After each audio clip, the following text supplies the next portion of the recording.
Welcome everyone, Christine here with the discussion about Harald Hammerstorm, also known as Harry the Hammer, the original Warhammer, not Galmaraz, not Sigmar, no, Harry the Hammer. He's finally in the game as a legendary hero, a free legendary hero added into the game. And he is quite absurdly strong. But first off, let's talk about what you need to do in order to actually gain him. First off, you need to get a Lord to rank 15, and then you'll get this quest as the Warriors of Chaos. This quest will require you to kill 3,000 enemies in battle. That is not going to take a very long time. In fact, it's generally going to take you longer to get your Legendary Lord to rank 15 to get this quest. I think he's going to spawn on whichever Lord gets to rank 15 first. That's generally going to be our Legendary Lord, and he's going to start at rank 1. Now, this is fairly easy to do. Now, Harry is a powerhouse. You can see he has a skull over there, a couple of skulls over there. He is undivided, and he really, really hates the undead. He is unbreakable in combat, and he has the Bane of the Dead ability, which removes the undead attribute, making him a significant powerhouse in any battle against the undead. Furthermore, his army is immune to vampiric corruption. You do suffer -20 diplomatic relations with vampiric factions and followers of Nagash, not a big deal. And you get +8 leadership in your army for a faction that already has a ridiculous level of leadership to begin with. You also have the Hammer of Harry. You do have abilities with his epic items. He does have a silver shield, 120 armor, 100 leadership because he is unbreakable. He is probably a one-man doomstack, really, in a lot of ways, and he is unkillable.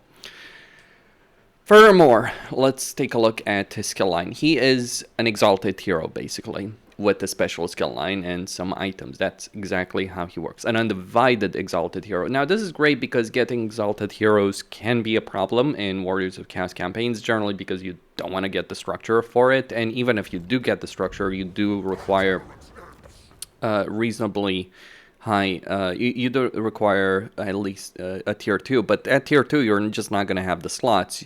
Typically, I would say at tier 3 you're probably going to build it, or maybe even tier 4, because you do want to get like the Spoils of War, you do want to get the Chaos Shrine, and you do want to get the Corpse Shrine. So getting Harry over here much earlier than that certainly helps Warriors of Chaos campaigns. He has fear and terror and also resilience. He is absolutely ridiculous with that. But what about his special skill line? So he has all of the skills that you might find on an exalted hero, and then his special skill line gives him 15% HP and a self-defense chance of wounding aggressors of 100%. So you're not going to be able to remove this guy from play via assassination. I wonder if the AI is going to be able to get them. We'll see. He gets a bonus versus infantry and perfect vigor. Then he has a leadership benefit for his army when fighting undead factions, minus 20% vigor loss reduction, and flaming attacks for his entire army. Then he gets melee defense for his entire army and double experience gain for units when fighting undead factions. And then to really go to a crazy level, he gets plus 15 armor for his entire army, as well as melee damage reflection plus 28 and 20 missile block chance. So he's basically going to be running around with a gold shield. Now, 15 armor for Warriors of Chaos ends up being pretty damn ridiculous when you add all of it up, because they already have plenty of units that are very highly armored. So you get adding that extra 15 armor is going to make them even more absurd than they already are. Then he gets 10% warp save and 15% weapon strength. Item-wise, he has 2 that only he can use. He gets the Bone Shield, which gives him Leadership Aura, Leadership Effect, Physical Resistance, and the Bone Shield ability, though I think the tooltip there is kind of broken. He gets melee defense and reduces the base weapon damage and armor-piercing weapon damage by 10% within 35-meter radius. This is what I mean. This guy is probably a one-man doomstack. Like, you could have the Lord doing absolutely nothing, and Harry could probably solo the enemy, especially if they're undead. On top of that, he gets the Hammer of Harry, which gives him melee attack, armor piercing damage and the Harry ability, which is an explosion that basically is meant to allow him to disrupt enemy formation. So if you're trying to target him, good luck with that. It's not going to work. And then to top it all off, you have some special boons of chaos that make him even more absurd. It's really with the boons of chaos that he is on a completely different level. So he has one true hammer, which requires him to kill Karl Franz. Makes sense, I suppose. There is only one true warhammer. So he gets bonus versus large, leadership RSIs, and 100 armor-piercing weapon damage. To give you an idea, he starts with 350 armor-piercing weapon damage, so getting 100 counts for quite a lot. Then he gets plus 40 diplomatic relations with Warriors, Gas, Demons of Chaos, Beastmen, and Norska, Undivided Corruption in his province, and 15% ward save if he kills a greater demon lord. Which is a bit of a shame, because I've already killed the demon... Because I've already killed the Demon Prince here. Well, he still has a settlement, but Village is going to do it. But yeah, that is pretty absurd. Like, I guess this is like, if you're playing Archeon, just go bully. Just go bully Daniel, Yuri, the Demon Prince. And then finally, he gets Dead Bane, which gives him 10 melee attack when fighting against vampire undead factions and immune to psychology for all units in his army. So, Harry gets attached to a race, to the Warriors of Chaos, which is already one of the strongest races in the entire game, though their campaigns are not necessarily the most fun. But he gets attached to an incredibly powerful race, and he makes the army that he's attached to even more powerful, far more powerful than it already is by default.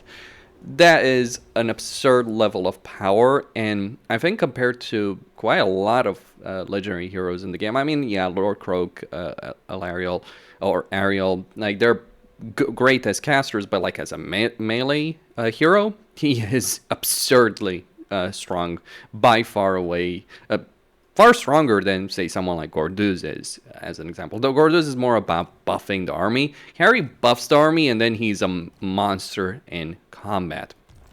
So I think Creative Assembly have certainly made a great legendary hero in Warhammer 3 at the moment.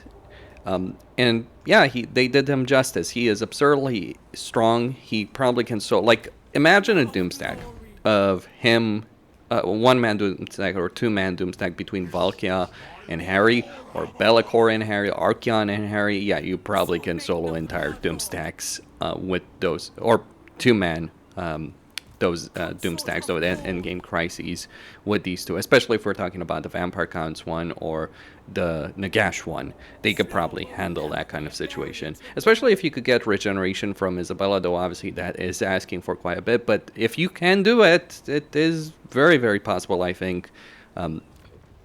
Very, very possible. Like, put an Armor of Destiny on Harry, and it becomes quite absurd. He's probably going to reach a level of ward save that is going to be absolutely ridiculous in the campaign.